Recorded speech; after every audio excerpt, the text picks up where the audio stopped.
అందరికీ నమస్కారం. నేను మీ జగన్మోహిని. తెలుగు సౌరభాల ఛానల్ ద్వారా శతక వైభవం శీర్షికతో సుమతీ శతకం 19వ విభాగానికి మీ అందరికీ స్వాగతం పలుకుతూ, ఈ 19వ విభాగంలో మరో చక్కని సుమతీ శతక పద్యాన్ని, దాని భావాన్ని మనం తెలుసుకుందాం. చేతులకు దొడవు దానము, భూతల నాథులకు దొడవు బొంకమి ధరలో, నీతియ తొడనెంవారికి నాతికి మానంబు తొడవు నయముగ సుమతి. చేతులకు తొడవు దానము. తొడవు అంటే అలంకారము. చేతులకు అలంకారం ఏమిటి? గాజులు, లేకపోతే ఏదో బ్రాస్లెట్లు, కడియాలు, ఇవి కాదు. చేతులకు తొడవు దానము, ఇచ్చేటటువంటి గుణం.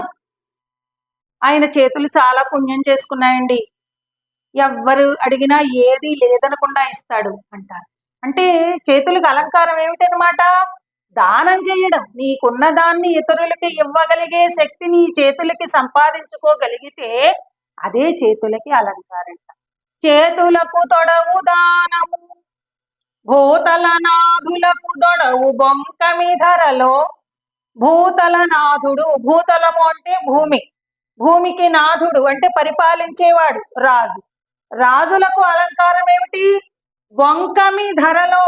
బొంకమి అంటే అసత్యము మాట్లాడకుండా ఉండడం, ఎప్పుడూ సత్యమే మాట్లాడడం, నిజాలు మాత్రమే మాట్లాడడం. అంతేకాని పైకేమో ఒకలా మాట్లాడడం, లోపలేమో ఇంకోలా చెయ్యడం, ఇది రాజు యొక్క లక్షణం కాదు. రాజు మీన్స్ పరిపాలకుడు.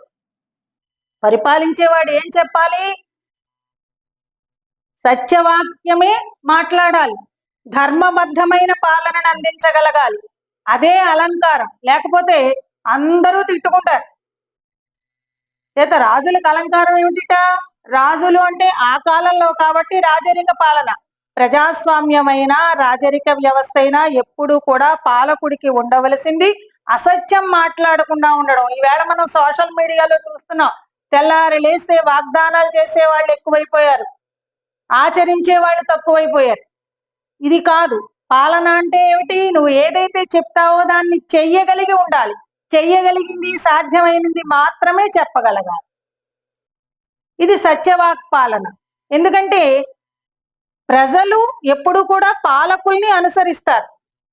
పాలకులు మోసగాళ్ళైతే ప్రజలు కూడా మోసపూరితంగానే వ్యవహరిస్తారు. కాబట్టి భూతల నాథులకు దొడవు బొంకమి ధరలో, నీతియ తొడనెంవారికి, ఎవ్వరికైనా సరే అలంకారం ఏమిటి అంటే నీతి, అంటే ధర్మబద్ధమైన జీవనం. నాతికి మానంబు తొడవు నయముగ సుమతి. నాతి అంటే స్త్రీ. స్త్రీకి అలంకారం ఏమిటిట? శీలము. అంటే శీలము అనేది స్త్రీకి ఉంటే చాలా అండి? కాదు. ఇక్కడ సుమతీ శతకకారుడు పద్యాలు రాసే నాటికి స్త్రీ గురించే చెప్పారు కాబట్టి అప్పుడే కాదు, ఇప్పుడే కాదు, స్త్రీ గురించి చెప్పేవాళ్లే ఎక్కువ. కానీ శీలము అనేది, శీలము మీన్స్ సత్ప్రవర్తన, అది శరీరానికి, మనస్సుకి అన్ని విధాలా సంబంధించిందనమాట.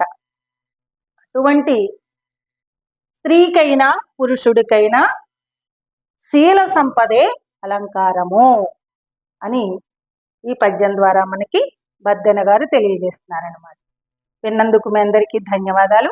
ఈ వీడియో కనుక మీకు నచ్చినట్లయితే లైక్ చేయండి, షేర్ చేయండి, సబ్స్క్రైబ్ చేయండి. మరో మంచి వీడియో చేసే అవకాశాన్ని నాకు కలిగింది. Thank you.